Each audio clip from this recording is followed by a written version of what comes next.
are passed. Senator from Scott. Thank you, Mr. President. If I could communicate with the body. Please continue.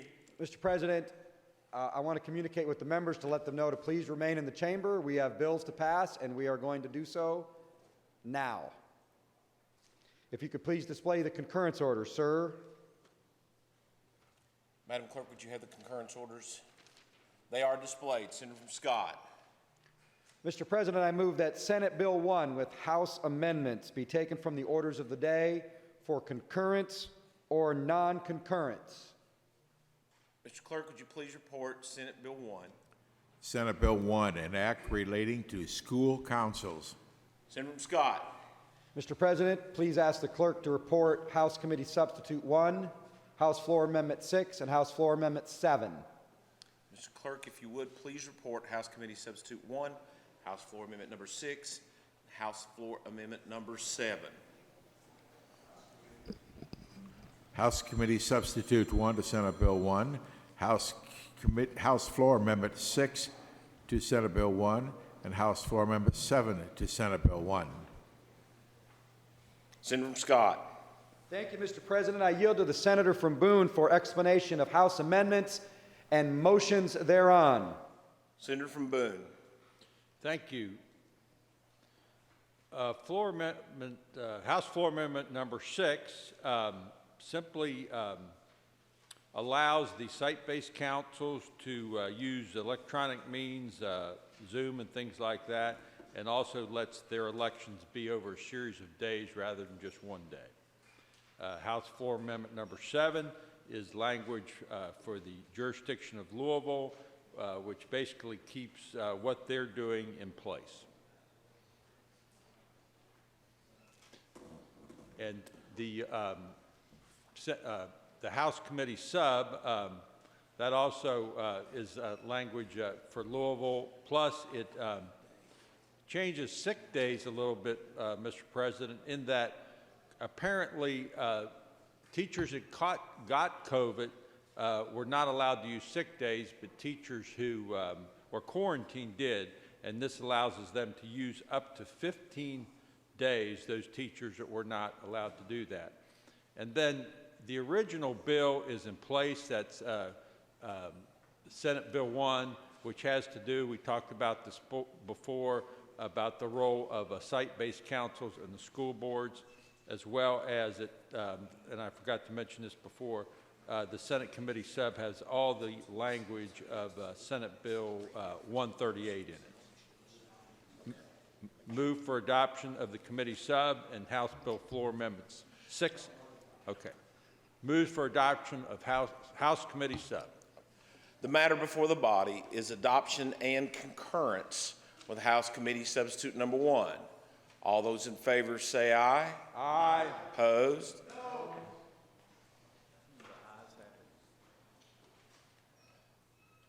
Move for adoption of House Floor Amendment number 6. The matter before the body is adoption and concurrence with House Floor Amendment number 6. All those in favor say aye. Aye.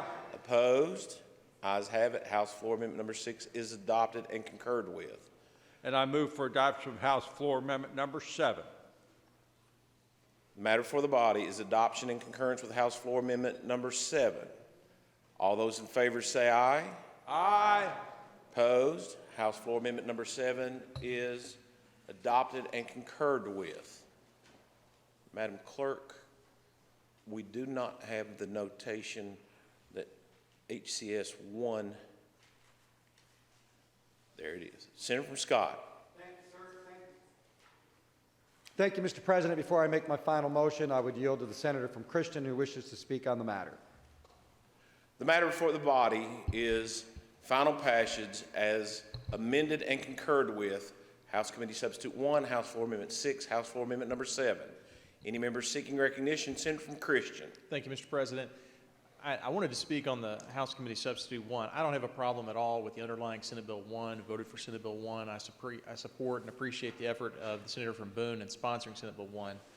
But I continue to object to the language of Senate Bill 138. It sets a bad precedent to establish a list of these documents in statute. Documents that some of us agree with and some of us don't. But setting those documents in statute invites future General Assemblies to add to that list, to take away from that list, and that precedent is something I'm afraid we're going to regret. Secondly, and perhaps most importantly, this bill and others like it filed in the House are in response to situations we've seen in other jurisdictions around the country, and existing civil rights law can be used and is being used to challenge those incidents and acts in other states.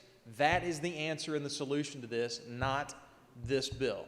The sub has been adopted, and I think the passage of this bill is a foregone conclusion, but I didn't want it to go without me being able to speak on the floor and say that, and again remind members that the language in Senate Bill 138 is not what we should be doing here.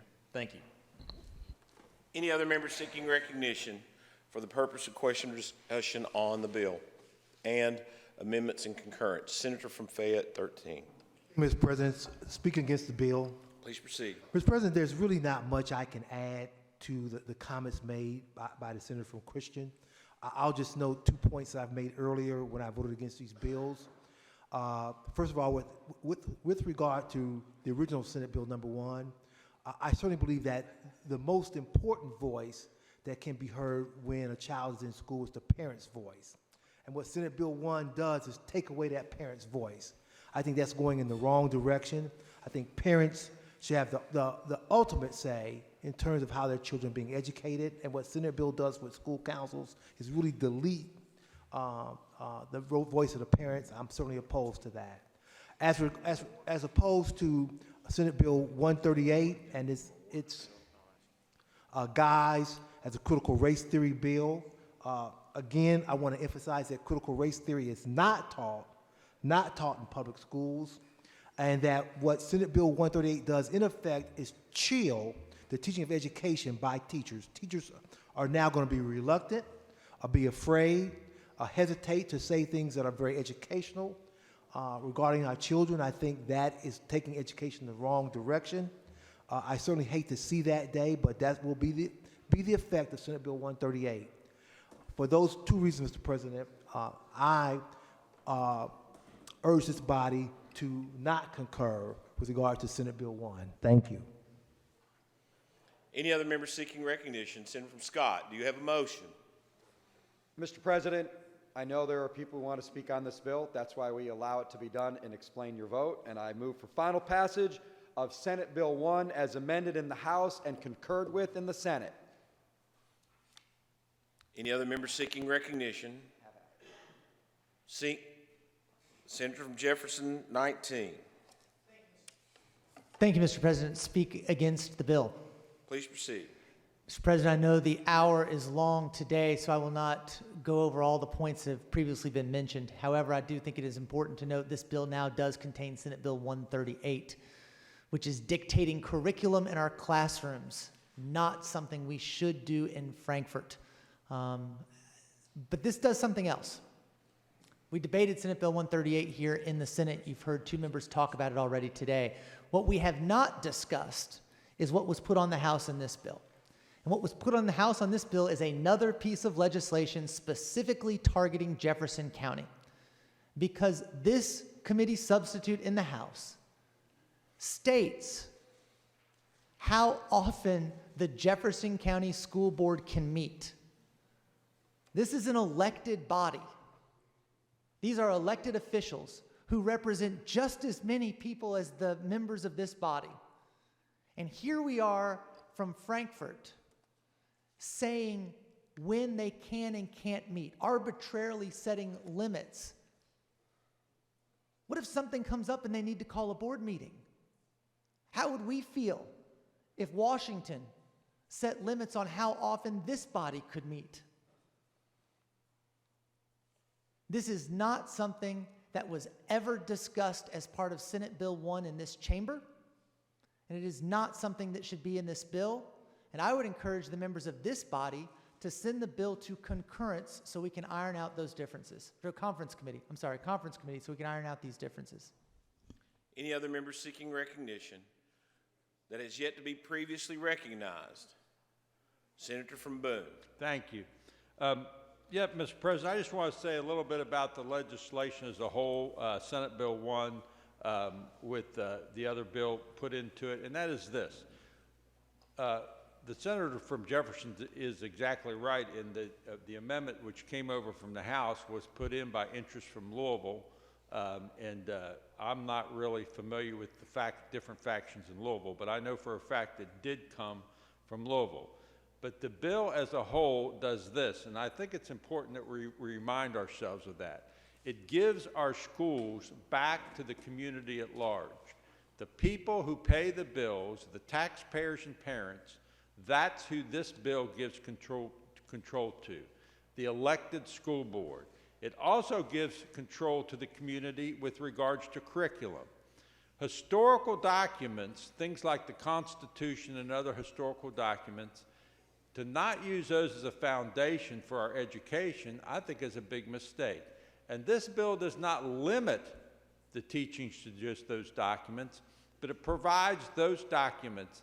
And the senator from Christian may be right in that it's not flexible enough, and we maybe have to change that. But I think this is a good bill overall. It's been worked on for almost 7 years, and the importance of giving the schools back to our communities, I cannot overstate, and I think that's what so many taxpayers and parents have been frustrated with lately. Senator from Taylor, Speak on the bill, Mr. President. please proceed. Thank you, Mr. President. As the sponsor of Senate Bill 138, I must say that we still are hearing a lot of misinformation about what teachers can and cannot teach in the classroom. We are simply aligning social studies standards for middle and high school to put primary sources into documents. Mr. President, I think this is a great piece of legislation. I think it has the input from parents and educators and students to be able to get back to the American principles of what we need to be learning, learn from our mistakes, learn from atrocities, to learn about the good, learn about the bad. But there is nothing in this that will tell a teacher you cannot teach on a certain subject matter, but to go to those core documents as a source to be able to use. And with that, what better opportunity for a teacher to use in a classroom, many that have asked to say thank you. We have those documents, many of those documents, in the elementary school level to up to 5th grade. And for students in middle school and high school to be able to get a civics education and to go back to those documents to be able to show good and bad of our U.S. history with speeches, with Supreme Court decisions, and other documents, that is a civics education. That is what we want for our next generation of learners to understand. Nothing in here will stifle free speech of a teacher. Nothing in here will stifle free speech of a student.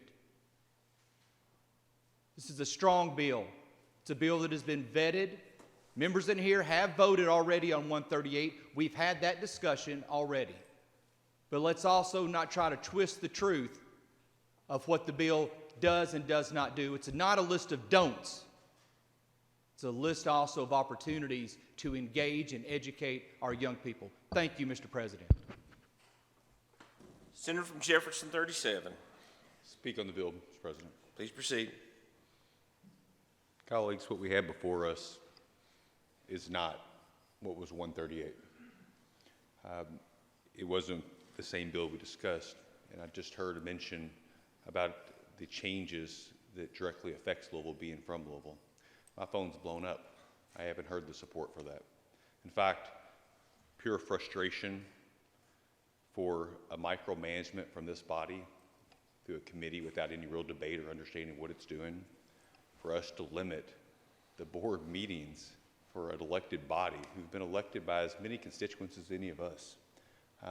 In this past year, if that hadn't brought to our attention the need to be able to meet and make decisions through emergencies and that not, but I don't know an elected official in this room, several of us from Louisville, that would support that. In fact, the way this legislation is written, we're going to micromanage Jefferson County School Board without the support of one elected official from Louisville in here. And so I'd hope you'd vote no because of that reason. Any other members seeking recognition? Seeing none, Madam Clerk, the motion for the body is final passage of Senate Bill 1 as amended by House Committee Substitute 1 and concurred with, House Floor Amendment 6 and concurred with, and concurrence with House Floor Amendment number 7.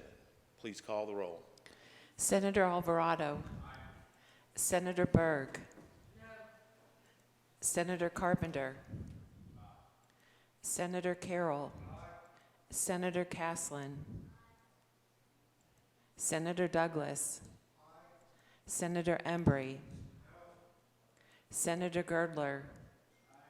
Senator Givens. Senator Harper Angel.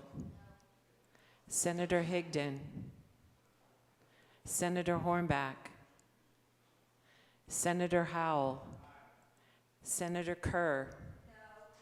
Senator McDaniel. Senator McGarvey. Senator Meredith. Senator Mills. Senator Neal. Senator Nemes. Senator Parrott. Senator Rocky Adams. Senator Schickel. Senator Schroeder. Senator Smith. Senator Southworth. Senator Stivers. Aye. Senator Storm. Senator Thayer. Senator Thomas. Senator Turner. Senator Webb. Senator West. Senator Westerfield. Senator Wheeler. Senator Wilson. Senator Wise. Senator Yates. Any members seeking recognition to cast, change, or explain their vote? There being, Senator from Anderson. Cast a pass vote, Mr. President. There being 21 yeas, 15 nays, 1 pass, Senate Bill 1 as amended and concurred with is finally passed. Senator from Scott.